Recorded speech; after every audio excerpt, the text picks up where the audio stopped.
I'm Imogene Harris. I'm with NetWork Kansas. Really glad to be here today. So I'm going to start off just talking a little bit general about who and what NetWork Kansas is, and then we'll talk about our Empower Fund, which is, I think, what's on the agenda and sort of the focus of today. So NetWork Kansas has been around about 15, 16 years. We were created sort of initially to, one, start a matching loan fund, and two, to be kind of like a central hub of resources for small businesses across the state.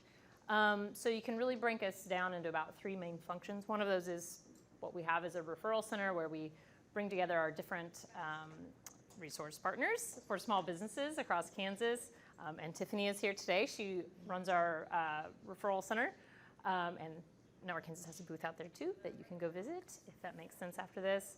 So really just if you call them, if you're starting or you're growing your business, you can contact them with your questions, and they can help connect you to what seems like the most appropriate resource partner in your area for the time, or maybe provide you more information on funding options, right, if that's what you're looking for too. So that's one thing. The other, and this is kind of the space where I mostly live, is with our what we call our statewide funding program. So this is primarily matching loan funds. So we usually require other funds in the deal. But we're going to talk about why Empower is not that here in a minute. So usually we're looking for other bank funds or other local city loan funds or county revolving loan funds that we will then match and sort of be that last piece of funds that you need. So that's what our typical programs look like. The other part of NetWork Kansas is what we call our Entrepreneurship Communities, or our e-communities. And this is really taking those other kind of two things and putting it down at a local level. Usually we see it as like a countywide, or it could be even like city, which Wichita has one. Wichita has an e-community. Two, actually. We have an urban e-community here, and then sort of like an innovation-led e-community here too.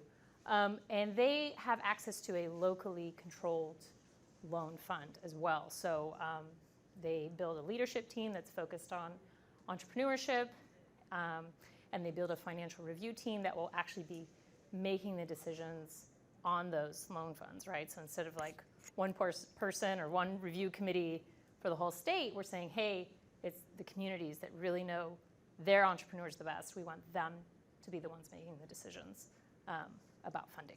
So that's kind of NetWork Kansas. The Empower Fund that we launched also this year is our, I'm not sure it's actually our first because we did an emergency loan fund last year, but I'm going to say our first sort of more permanent loan fund that is actually a no-match loan fund. And this was a really big deal to us because NetWork Kansas is always like, we're about matching funds, we're always the last piece in, we're all about gap financing. That is what we do. And the more we sort of started looking at the needs and talking to more folks, we said, hey, there are certain entrepreneurs that just doesn't work well for. We are not making our programs accessible to everyone. So let's try something new. And we're working out some kinks too, but that's why we call it a pilot, so we can get away with that and reduce that judgment on anything that doesn't go right. So we've piloted the Empower Fund in 4 communities across Kansas. We've got 2 rural in Liberal and Dodge, so out west, and then 2 here. We've got the one in Wichita and then one also in Topeka. And it's going to sound very similar to Propel. We can be up to $15,000. It's up to 4% or it's 4% for 4 years. One difference is that we're going to make sure you're connected to a local partner. So like an entrepreneur actually wouldn't apply to us directly.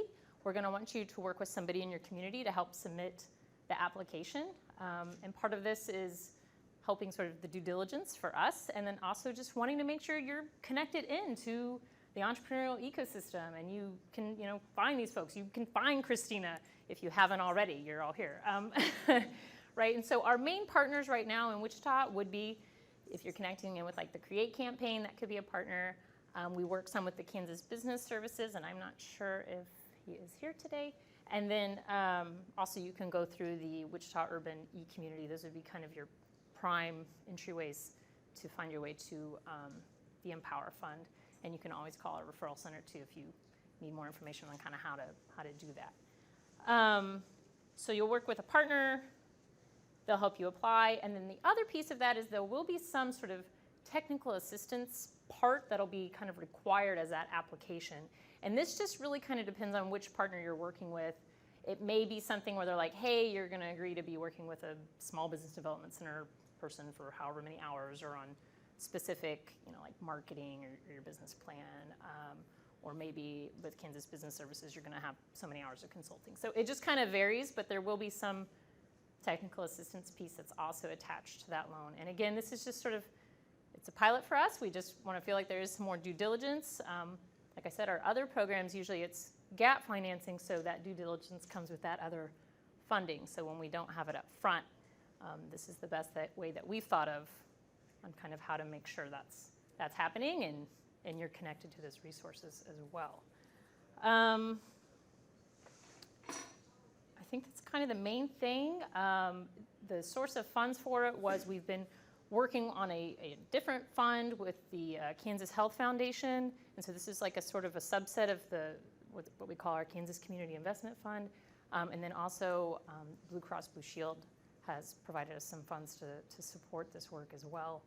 And then we're just continuing to try to find ways to raise more capital and make sure we can keep it going over the long term. So, any questions?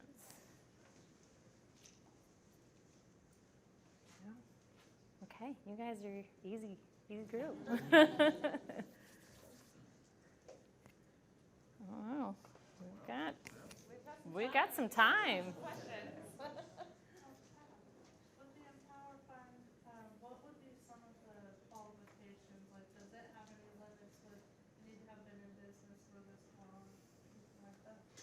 It's really open to, startup, so if you're kind of brand new or existing, and also I think related, somebody asked earlier about their fund too, about uses of funds. It's pretty flexible on uses of funds as well.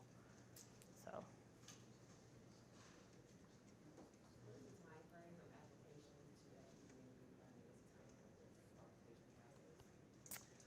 It's a good question.